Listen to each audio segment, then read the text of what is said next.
reach for the stars. It's a phrase, isn't it? For a very specific generation.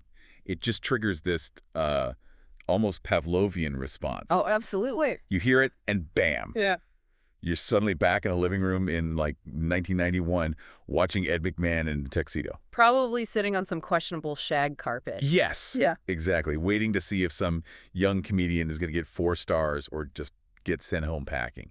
It is absolutely iconic. And now it's back. Here we are, January 2026, and Netflix has decided to dust off this relic. But here's the thing. They aren't just bringing it back as some kind of simple nostalgia trip. No, not at all. They are framing this as, and this is the important part, the future of television. Which is a bold claim. It's the classic everything old is new again strategy, but with a massive technological twist on it. So as of January 20th, Star Search is officially back. Yep. But if you went looking for it on a Tuesday morning to binge watch while you answered your emails, you might have been a little confused. You'd have come up empty.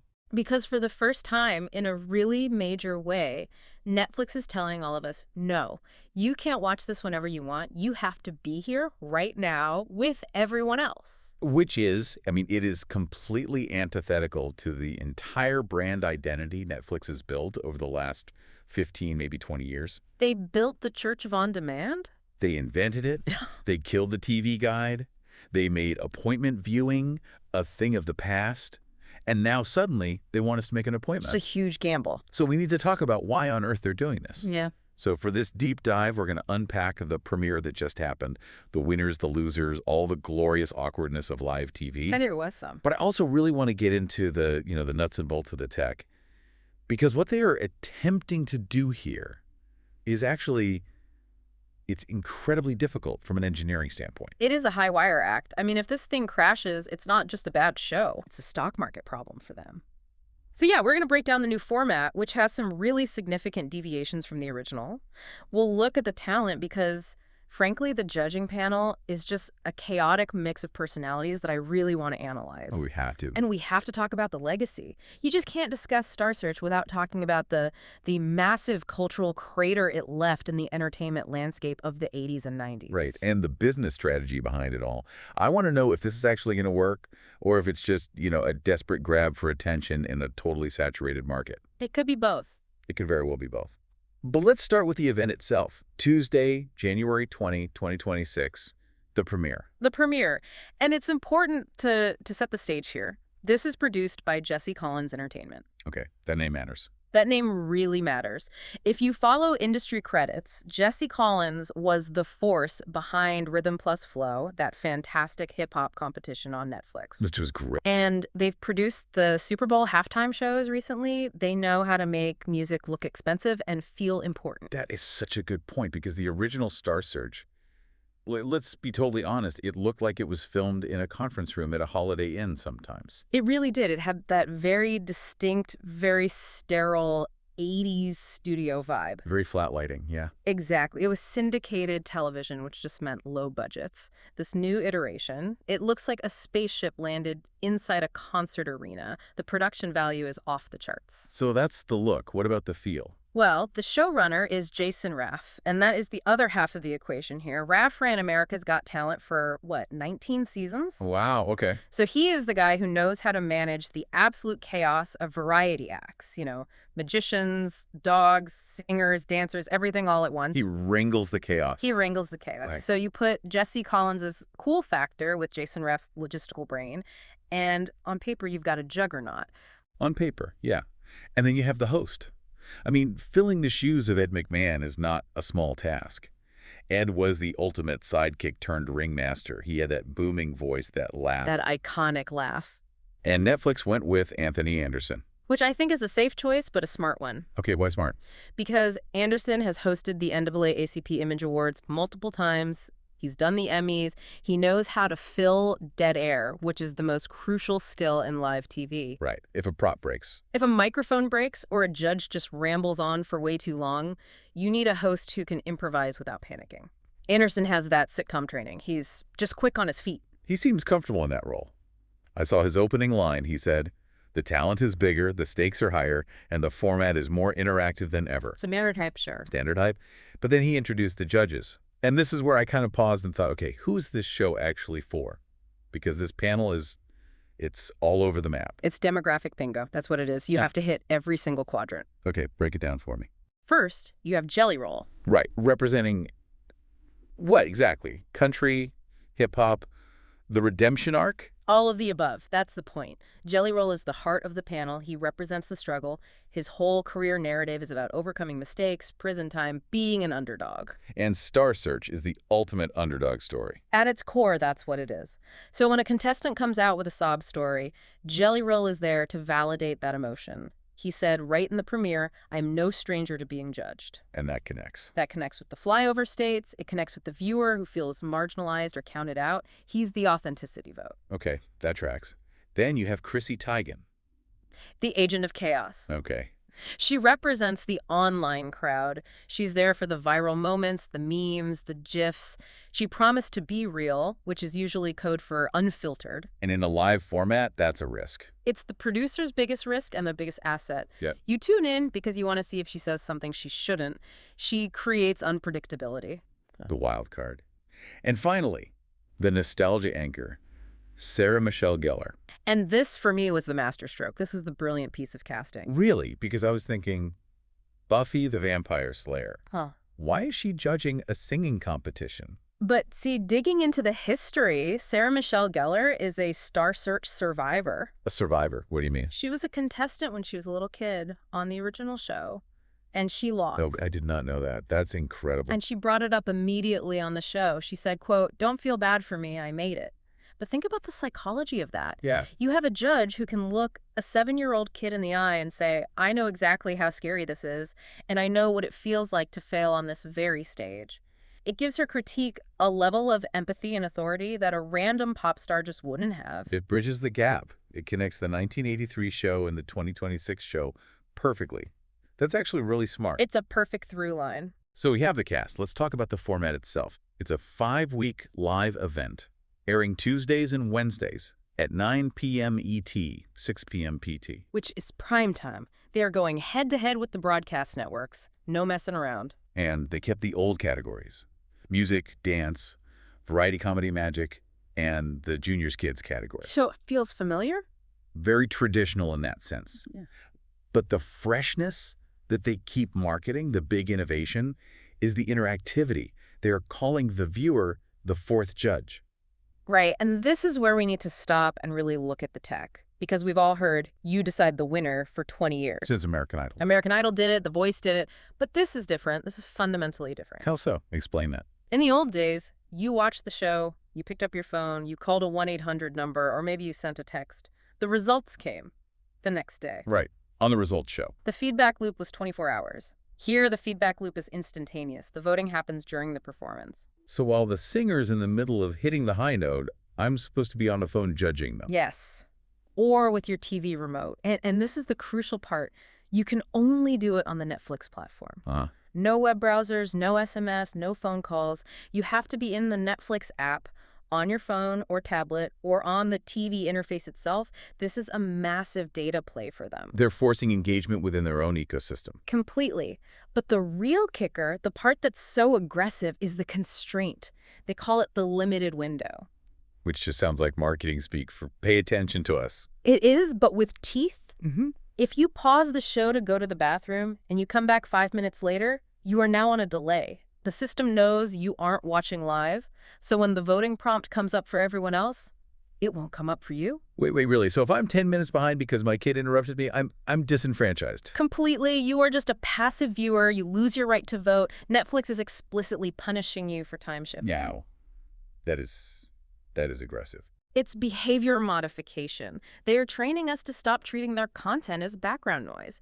If you want to participate, if you want to be the fourth judge, you have to be synchronized with the rest of the world. It's their way of solving the spoiler problem by force. But doesn't that risk alienating people? I mean, my internet is glitchy sometimes. If I buffer for 30 seconds, do I lose my vote? Potentially, and that is the massive technical risk they're taking, syncing millions of devices, smart TVs, iPhones, Androids, tablets all over the world so that a voting overlay appears at the exact same second for a guy in London and a girl in Los Angeles. That sounds like an engineering nightmare. It is. Latency is the enemy. Live TV usually has a broadcast delay of anywhere from 7 to 30 seconds, depending on how it's transmitted.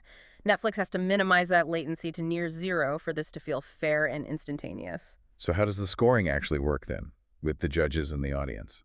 It's a weighted average. The 3 judges in the studio give a star rating from 1 to 5. At the same time, the global audience is giving their 1 to 5 star rating. The audience's votes are all averaged into a single star rating. Okay. Then they combine the judges' scores and that audience score to get a final number. So you could have a situation where the judges hate an act, give it 2 stars, but if the audience loves it and gives it 5 stars, it could tip the scale and they could still win. Ah, so that explains the instant consequence that Anthony Anderson kept talking about. Right, because you see the score ticking up on the screen in real time. It's gamified. It looks like a health bar in a video game. You're watching the consensus form live. Let's talk about how this actually played out on premiere night because, you know, all the tech in the world doesn't matter if the show is boring. Night 1, January 20th. The atmosphere was electric. I mean, you could really feel the budget. They opened with The Weeknd performing Blinding Lights. Which is a statement in and of itself. You don't get The Weeknd for some rinky-dink reboot. Exactly. It screams Super Bowl quality right out of the gate. Then Anthony Anderson comes out, "We are live worldwide, baby!" And they drop the prize number, $500,000. Okay, can we just pause on the money for a second? $500,000. In 1990, I think the prize was $100,000. That's right. Okay, so adjusted for inflation, $100,000 in 1990 is about, what, $240,000 today? So $500,000 it's good.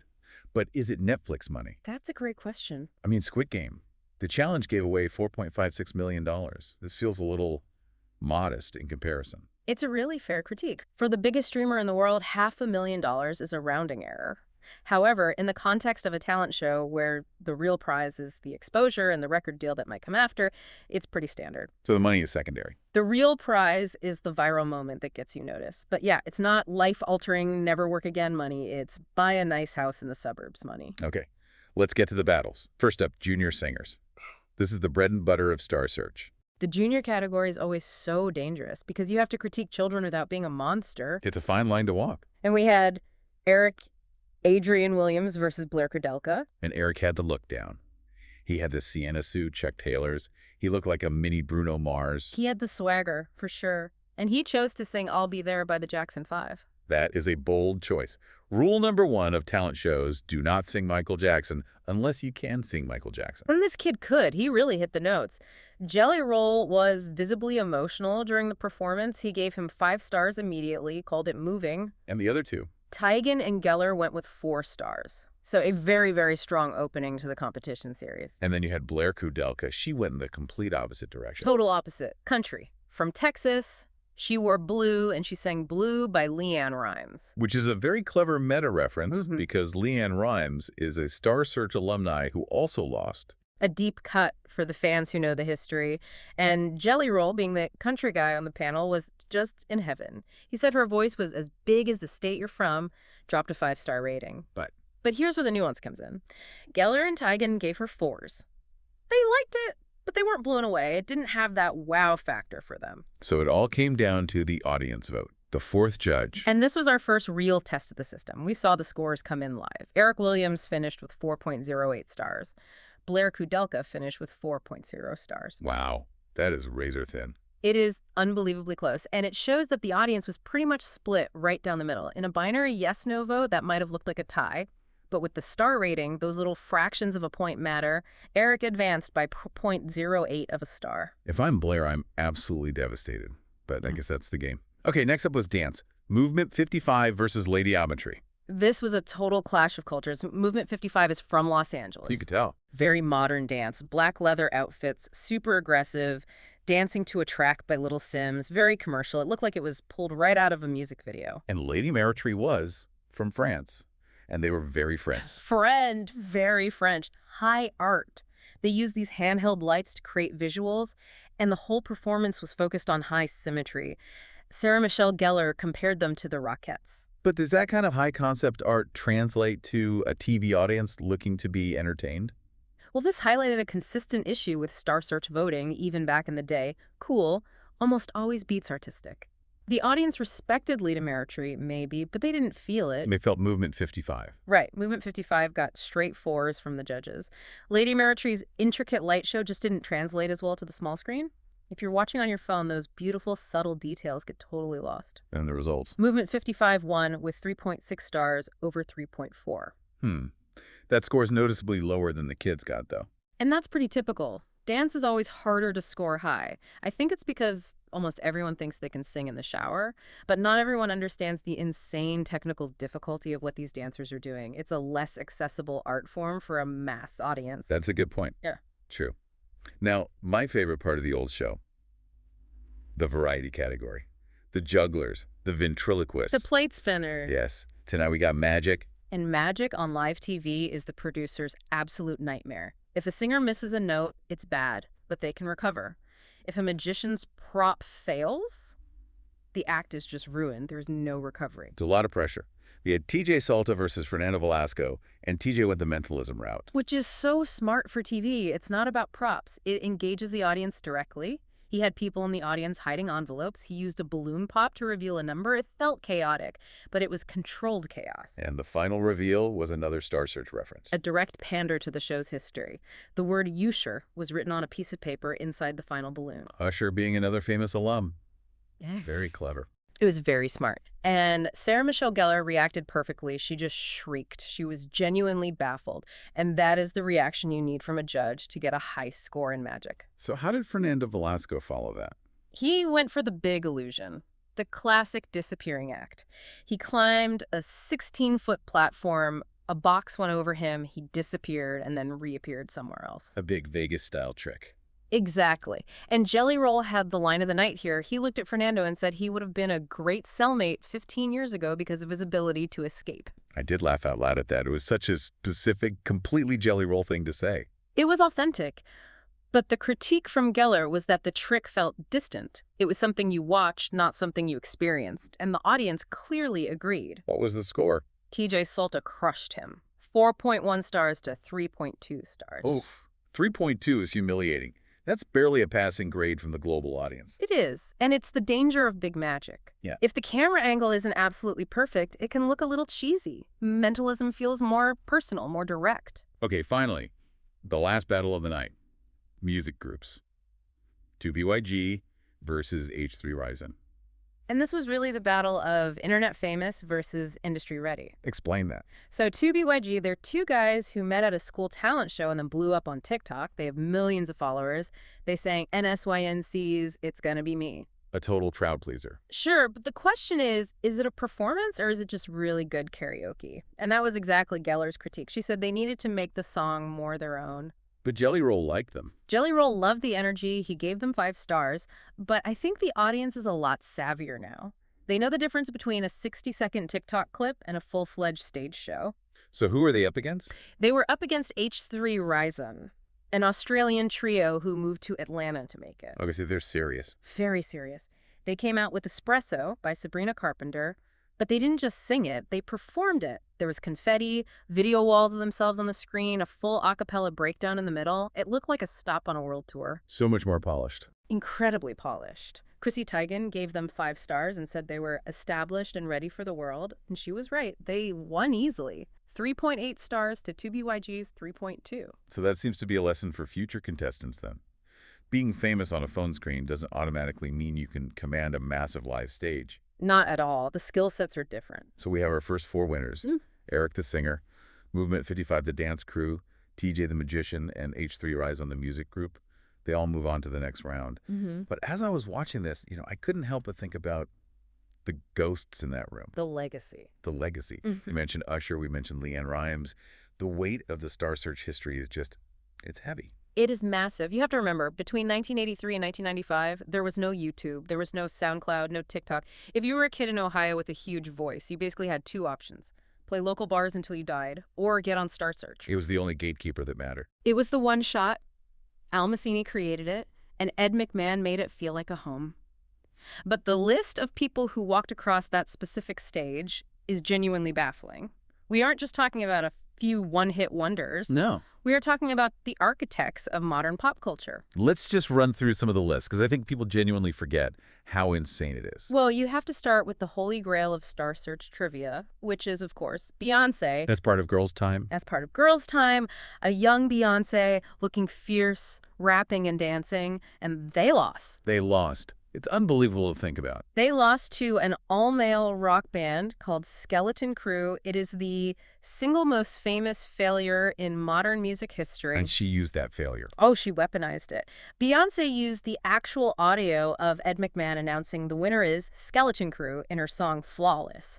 She turned that loss into the fuel for her entire career. It just goes to show that winning isn't everything on these shows. Sometimes losing is better. Justin Timberlake competed. He wore a 10-gallon cowboy hat and went by his middle name, Justin Randall. He lost. No way. Britney Spears. She was a tiny little kid in the junior vocalist category in 1992. She sang, she was amazing, and she lost. Christina Aguilera, she competed in 1990. She lost. Alanis Morissette was on in 1988. She lost. Aaliyah was on when she was 10. She lost. This is it's almost a curse to win. It seems like it. But then you do have the winners who made it big. Usher won Teen Vocalist in 1991, and that winner's tape is what helped him get signed to LaFace Records. That win directly launched his career. And it wasn't just singers. The comedy category. The comedy category was a murderer's row. I mean, just a factory of future stars. Dave Chappelle was on, Adam Sandler, Kevin James, Martin Lawrence, Brad Garrett from Everybody Loves Raymond. They all did their tight 5 minutes on that stage. Can you imagine being a judge and giving Dave Chappelle 3 stars? The pressure. There's a specific story about Billy Porter that really stuck with me from the source material we looked at. Yes, from the Our Weekly piece. It's a fantastic story. Tell me about it. So Billy Porter, who we all know now as this Emmy-winning, Tony-winning fashion icon and Broadway superstar from Pose and Kinky Boots. He won Male Vocalist in 1992. The grand prize was $100,000. Which, to a struggling actor in the early 90s, is a fortune. It's life-changing money. But he said in an interview that after taxes and paying his manager, he walked away with about $44,000. It's a lot of money. It is, but it's what he did with it. He didn't buy a car. He didn't put a down payment on a house. He fixed his teeth. His teeth. He said the gap in his teeth was preventing him from getting cast in movies and on-camera roles. He believed it was holding him back from the next level of his career. So that Star Search money literally bought him the smile that helped launch his film career. It's a reminder of the real, tangible economic impact these shows had on struggling artists. There's also a deeper layer here, one that the Our Weekly article really focused on regarding race, the cultural significance for Black talent specifically. This is a crucial piece of the Star Search history that often gets overlooked. In the early 80s, you have to remember, MTV was effectively segregated. Right. They famously weren't playing Black artists. Not until Michael Jackson basically forced the door open with Billie Jean. But Star Search was different. It was syndicated, it was on in every market, and it was, for the most part, a meritocracy. Instant consequence, as they called it. Exactly. If you sang better than the other guy, you won. It didn't matter if you didn't have a manager or a connection at a powerful record label in New York. It was a bypass to the industry gatekeepers. It was a platform. A national stage. Anthony Anderson actually spoke about this in one of the interviews. He said he wants to call back the Black talent that built its legacy. And when you look at that list, Aaliyah, Usher, Tatiana Ali, Martin Lawrence, Star Search was one of the very few national stages where they could perform authentically and be seen and rewarded for it. So it's clear Netflix is banking on all of this legacy, all this history. But let's pivot now to the business strategy section of this. Why is Netflix, a company that has spent billions of dollars convincing us to binge, suddenly making this hard pivot to appointment viewing? It's all about the war for attention. The streaming market is completely saturated. Everyone has a subscription to everything. So the problem for Netflix now isn't getting new users. It's keeping the ones they have. It's all about a word they hate: churn. And churn is when I subscribe for 1 month to watch the new season of Stranger Things and then cancel my subscription immediately after, right? Exactly. And that kills Netflix's profitability. They spend marketing money to acquire you as a customer, and if you leave after just 1 month, they've barely broken even on you. They need you to stay. So how does a live show make me stay? Think about the math of it. Star Search runs for 5 consecutive weeks. If you get hooked on week 1 and your favorite singer moves on, you have to keep your subscription active for week 2, 3, 4, and the finale in week 5. It bridges the gap between billing cycles. It locks you in. It forces retention. It's the exact same reason cable companies bundle channels. Live sports and live competitions are the only things left that prevent millions of people from canceling their cable packages. So Netflix wants to cut that last cord. They want to cut that last cord for good.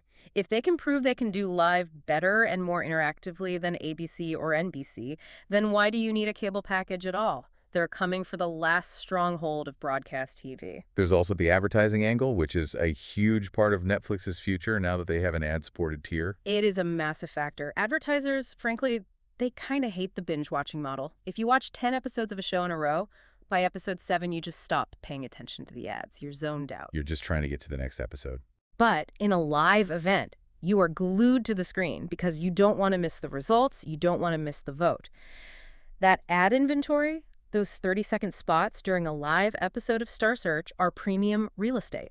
They can charge a much, much higher rate for those than for an ad running in the middle of a Friends rerun at 3 in the morning. But can they actually pull it off? I mean, their live tech has been shaky for them in the past. We all remember the Love is Blind, the reunion disaster. It was a complete technical meltdown and a PR nightmare. They had millions of people waiting for over an hour for the stream to start. It was humiliating. So Star Search is the real test. This is the real test. According to an article in Broadcast, now they've built these dedicated live operation centers in the UK and Asia specifically to handle this. They're trying to prove to the world and to advertisers that they have the global infrastructure to handle 10 million people voting at the exact same time without crashing. So if they do pull this off, what does this mean for the future of TV? Is this the beginning of the end for the old networks? I think.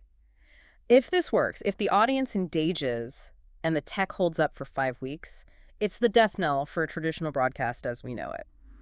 The networks have survived on 3 pillars: news, sports, and reality competitions. Netflix is coming for all of them. This is an aggressive move to monopolize our time completely. So we have 4 more weeks of this live experiment. The finale is scheduled for February 17th. We do, and the competition is Aristed, which is interesting. The winners from this week, Eric, Movement 55, TJ, and H3 Izon, they will face brand new challengers next week. It's a tournament bracket where you have to keep defending your crown. I have to admit, despite all my skepticism about the live gimmick and the voting, I'm kind of hooked. I actually want to see if the polished pop group can hold off the next challenger. And I want to see if the app crashes when 20 million people try to vote in the finale. The tech story is just as compelling as the talent story. That too. Well, we will be watching. And apparently we will be voting, because if we don't count. Don't you dare pause that stream. Never again. So our final thought for you to chew on is this. With Netflix now successfully, so far, pulling off a live voting format with instant global participation, are we witnessing the final death knell of traditional broadcast television's dominance over event programming? Is this the moment the last wall comes down? Something to think about. For sure. And if you want to dive deeper into any of this, seriously, go look up the Skeleton Crew versus Girls Time video. It's wild. Or if you want to understand more about the voting mechanics, check out the Limitless library for this deep dive. We've linked all the source articles. And maybe practice your star rating skills. It's actually harder than it looks to decide between a 3 and a 4 in 10 seconds. It really is. Till next time, keep reaching for the stars. And grabbing